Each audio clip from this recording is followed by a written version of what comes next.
So sermon number 3. It's about Hajj, the holy pilgrimage to Mecca. Allah has made the pilgrimage to His sacred house obligatory upon you.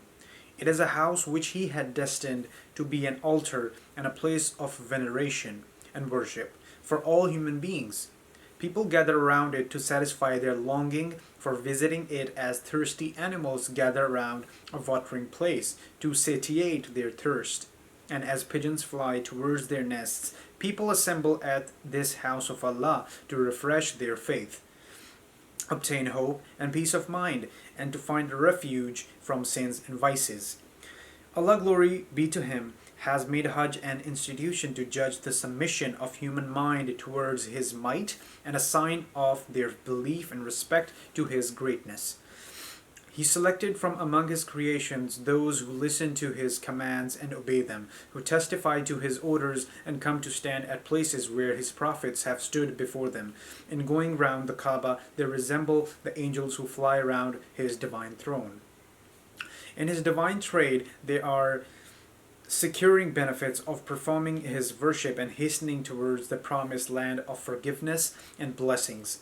The glorious and almighty Allah has made this house as an emblem of Islam, a place where people can find rest, peace, and hope. He had made Hajj obligatory and His pilgrimage incumbent upon you. He says, for those who have the means and ability, pilgrimage is an obligation laid down by Allah. The disbelievers should know that Allah is independent of His creatures.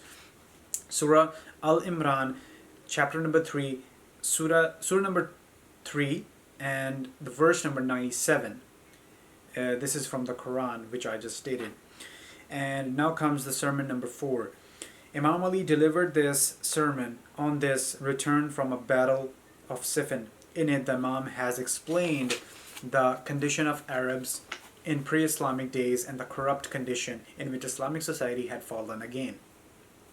Glorifying Him, I seek the completion of His blessings, submitting with willingness and obedience before His glory and majesty, and avoiding sins and vices. I thank Allah for His blessings. I seek His help in poverty and distress, which may suffice. Whom He guides will never be misled. One who disobeys Him will never attain salvation, and whoever He helps will never be confused or confounded. Verily, none deserves thanks so much as He, and nobody can repay such thanks so beneficially and so boundlessly as He. I testify and declare that there is no God but Allah, and He has no partner. The sincerity of this declaration and of my faith is tested, and the earnestness of my belief is beyond doubt. I shall hold this belief throughout my life, and I shall treasure it against dangerous times and dreadful places. Because such a declaration is stronghold of one's faith, is the source of attainment of His pleasure, and is the best kind of repulse to the Satan.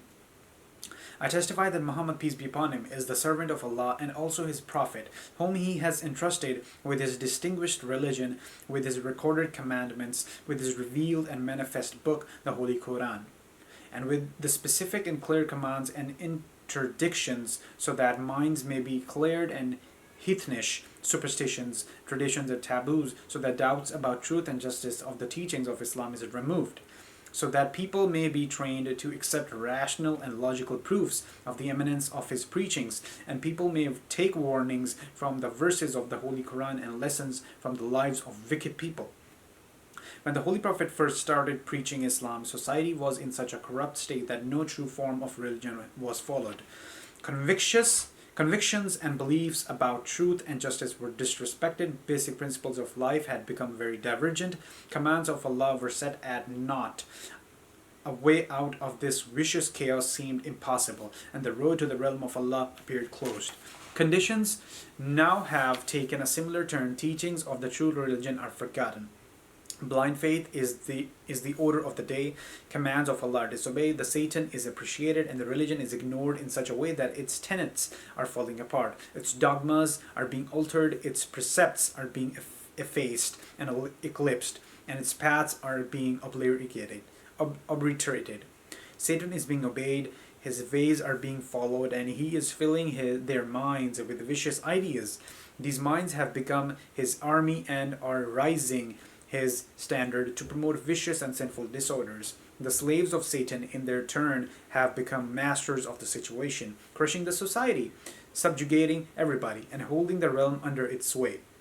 The masses, being uneducated, have fallen easy prey to him and are now standing confused. Such in the condition of the best realm of the world, which is now populated with wicked persons who waste their time and weep over the losses, it is a realm where the learned have to keep their mouths shut and the uneducated and ignorance rule. Sermon number 5. In praise of Ahlul Bayt, the progeny of the Holy Prophet, some commentators consider this as a part of the previous sermon. The Almighty Allah has bestowed His trust on Ali Muhammad, the descendants of Muhammad, peace be upon him, who are the strongholds of his commandments, from where they are expounded and interpreted. They are the fountainheads of knowledge created by him, shelters for his teachings, forts for the heavenly books, and lofty citadels to defend his religion. Islam in its beginning needed help and support. By them Allah made Islam strong and powerful. Sermon number 6. What kind of people were hypocrites? Some commentators consider this part of Sermon 4 and 5. They sowed the seeds of sins and vices, watered them with vanity, deception, and deceit. And when they harvested deception and destruction, none of the followers of the Holy Prophet could be compared with Ali Muhammad, peace of Allah be upon him and his descendants, and none should be considered equal to them. There can be no resemblance between those who distribute bounties and those who receive them. Ahlul Bayt are bases of religion and pillars of faith. To them both the extreme fanatics as well as strugglers in the path of truth and religion can approach for guidance and salvation. They are efficiently capable and fit for the place and privilege of leadership and caliphate. They have been and are even now rightful heirs of the Holy Prophet who had entrusted them imamat. The caliphate has now come back to its right place and has reached the position assigned to it by the heaven. Sermon number 7. This is the famous sermon. It is so named because when Imam Ali was delivering it in an Iraqi got up and presented a letter to him. He got busy in reading it. When he had finished the letter, Abdullah bin Abbas requested him to continue his sermon. The Imam replied, Ibn Abbas, this speech of mine was extempore and was being delivered at the impulse of that moment, like the roar of a camel. This is basically the sermon name is the roar of a camel. It can't be continued. So far as the subject is concerned, the sermon is self-explanatory. So the sermon starts with, by Allah, the man, in brackets it says Abu Bakr, snatched the caliphate as if it was an insignia, which could be put on by him. Though he knew very well that I was an indispensable to the caliphate as the pivot to the grindstone upon which its revolvings depend. The eminence of my position among those men was such that I was like a fountainhead from which wisdom flowed, and nobody could aspire to rise to the heights of my knowledge. But I was forced to bear this usurpation and turn my face away from the calamity. I was in serious straits. There were two alternatives before me: either to fight for my rights without the help of supporters, or to patiently endure the bereavement. The endurance was going to be of such a sad and long duration that during this period young men would become old, the old would lose their vitalities, and faithful would end their days unsuccessfully trying to improve the situation. After thoughtful consideration, I came to the conclusion that the wisest course for me was to face the disaster with patience and courage. I therefore bore it all patiently, though the very thought of usurpation of my just right was extremely painful and saddening to me. At last the first caliph died, but while passing away he appointed someone else as the caliph. Here Imam Ali cited a verse of the poet in which the poet Asha Hamdani draws a comparison between the days when he was leading with his brother a happy and carefree life, and again when he had to face difficulties alone.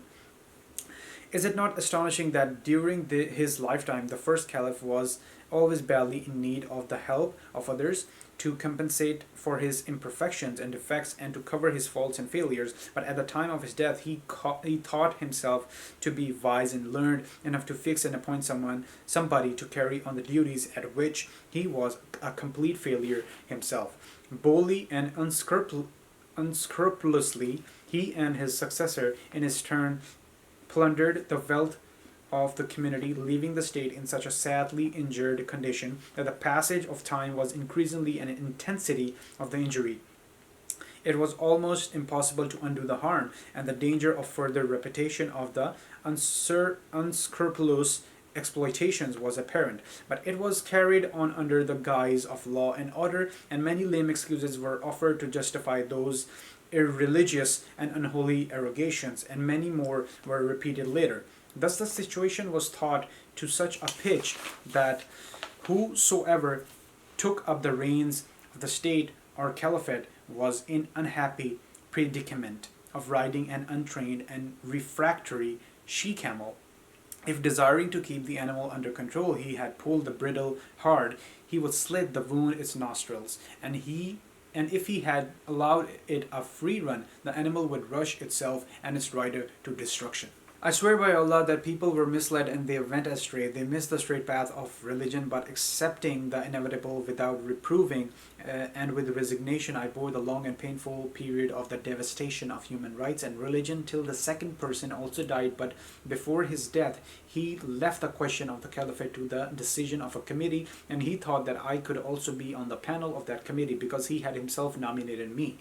O Allah, what had I to do with this select committee? I had nothing common with any of its members. Did I ever have a doubt about my preeminence and superiority when compared to the first, that I would accept to be one of the body of the persons far inferior to him? But in the interest of humanity and religion, I agreed to be a member of this select committee. I had to adjust myself to their level, to demand my rights of them, as I had done at the time of those who were superior to them. One of the members of the committee turned against me because of his hatred. By this the Imam meant either Saad or Talha. The other, Abdurrahman bin Auf, had also got inclined the other way due to my obvious reasons of kinship, besides a few other reasons which the world came to know later. He was brother-in-law of Caliph Uthman. Consequently, the third proudly took charge of the caliphate as if it was a private grazing ground.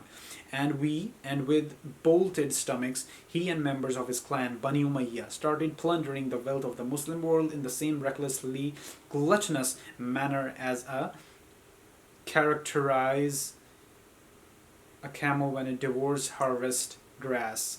However, this man met an untimely death. The greed of his clan was the cause of his fateful end.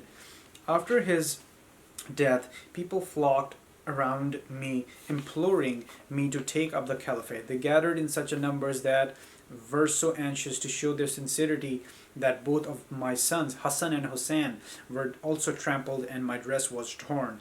They were simply falling upon me to accept their rulership and leadership. I would have turned down their request, but I was afraid that with my refusal they would completely become out of touch with the truth and religion. When I accepted their rulership and made them follow the path of Allah, the same path as the Holy Prophet, peace be upon him, taught them to follow, they revolted. One party, al-Mu'mineen Aisha, broke the oath of allegiance. The second party, Kharjarites, became apostates, and the third adopted an equally wrong course and coveting the power and wealth which are part of such a rulership. They started tyrannizing the people and pressing them into subjugation.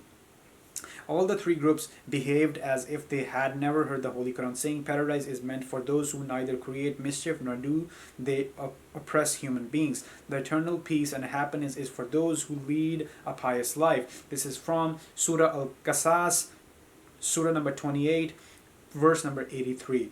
So it says, I swear by Allah that they were made to hear these words of Allah repeatedly, and their meanings were clearly explained to them. But the vicious ways of life fascinated them, and its luxuries, its pomp and show, as well as its power and wealth enchanted them. I swear by the creator of this universe that had they not sworn unconditional allegiance to me, had they not manifested profound gratitude in my accepting their rulership, had not the presence of helpers and the supporters made it incumbent upon me to defend the faith. And had Allah the Almighty not taken a promise from the learned to put a check upon the luxurious and vicious lives of oppressors and tyrants, as well as to try to reduce the pangs of poverty and starvation of the oppressed and downtrodden, and had He not made it incumbent upon them to secure back the usurped rights of the weak from the mighty and the powerful oppressors, I would even then have left the rulership of this state as I did earlier, and would have allowed it to sink into anarchy and chaos. Then you would have seen that in my view of glamour of a vicious life of your world is no better than the sneezing of a goat. So like when it comes to hadiths and history, this is Nahjul Balaghah, peak of eloquence. This is from the Shiite perspective, and I'm also doing a series on Sahih Bukhari, that is basically the Sunni perspective. So when it comes to hadith, it's basically history. Just read it as history, okay? I mean, yes, there are some facts and logics in it, but do not be like, because right now, even if you live in this time, we see that history is really hard to record, and most of the time history is written by the powerful people, and history can be tampered with, it can be tailored with the translations and all of that. So one thing I also recommend, read hadith in Arabic, do not read the translations. I also do not know the Arabic, that's why I'm basically putting translation out there through my channel, but I will be like learning Arabic so that I can convey it better to you guys. But for now, I only have the translations, and for those people who are basically starting into this theology understanding, these translations are best for them. So just read history as history.